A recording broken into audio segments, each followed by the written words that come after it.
Today, we're digging into something so many of us feel but can't quite name, that constant background hum of stress and anxiety. And we're going to uncover its surprisingly ancient roots in what's called the evolutionary trap. So let me ask you this. Have you ever wondered why your body goes into complete, full-blown panic mode during something like a job interview? Or, when you have to get up and speak in front of a crowd? I mean, there's zero actual physical danger, right? But your brain? It sounds the alarm, like your life literally depends on it. You know the feeling all too well. Your heart starts pounding, you start sweating, your hands are shaking. This isn't just you being nervous. Oh no. These are ancient, hardwired survival responses. It's your body's fight or flight system kicking into overdrive, getting you ready to either fight a saber-toothed tiger or run for your life. The only problem? The tiger is just a PowerPoint presentation. And that right there, that disconnect, reveals the central conflict we're exploring today, the modern paradox. The simple fact is, we are living in a world our brains were just not built for. The neuroendocrinologist Robert Sapolsky put it perfectly. He said, we've basically become victims of our own success. We've done an amazing job conquering the things that used to kill our ancestors. Plagues, infections, all that stuff. But now we face a totally new set of enemies.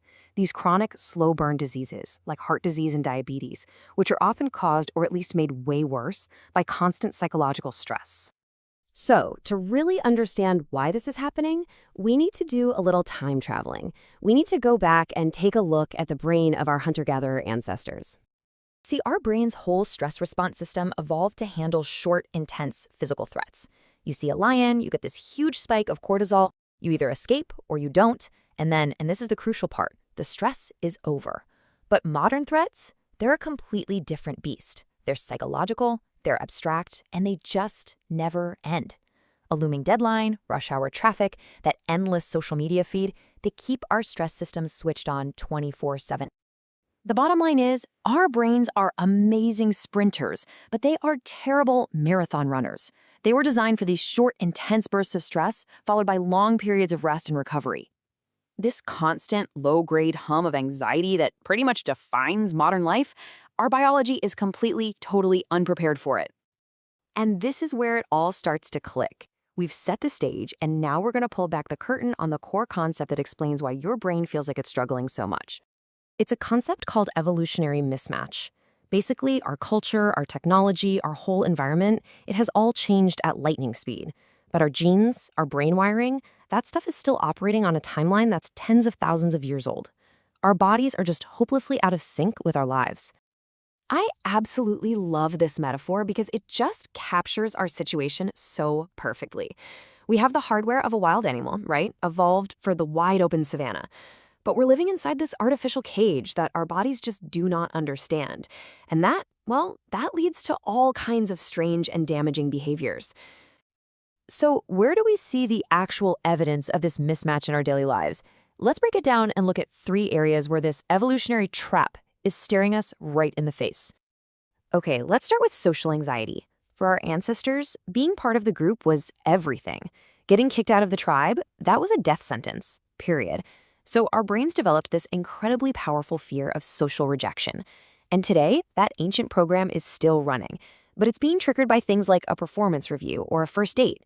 What's wild is that we even fear positive evaluation, because in our evolutionary past, standing out from the group, even for a good reason, could have been really dangerous. And make no mistake, this isn't some small niche problem. The research shows that over 12% of people in the US will suffer from a clinical social anxiety disorder. This is way more than just shyness. It's a truly debilitating condition, and its roots are right here, in this profound evolutionary mismatch. Next up, let's talk about our environment. More than half the world's population lives in cities now. And get this, research using fMRI brain scans has found that just living in a city is linked to heightened activity in the amygdala. That's the brain's little fear and threat detection center. Our brains are basically processing the constant buzz and social pressure of city life as a chronic, low-level threat. And it's not just the social stuff. It's a threat we barely even notice. Noise. Studies show that the constant background noise in cities can slash our concentration by up to 20% and productivity by 15%. But here's the real shocker.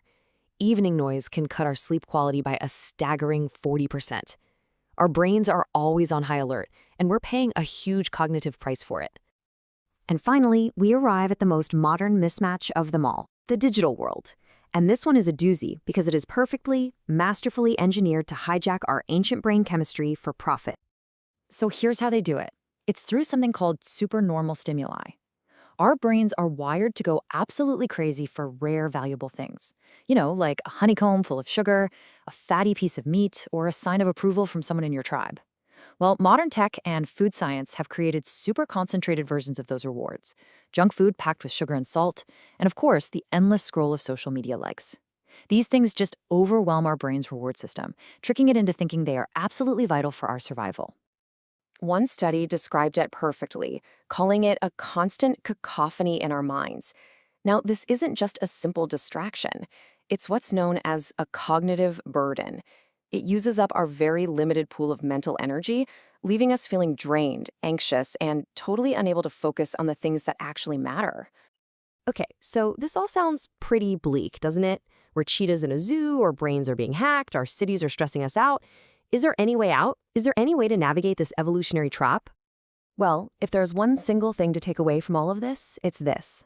Just understanding the mismatch is the first giant step. The next time you feel overwhelmed or anxious or you can't put your phone down, try to realize this is not a moral failing.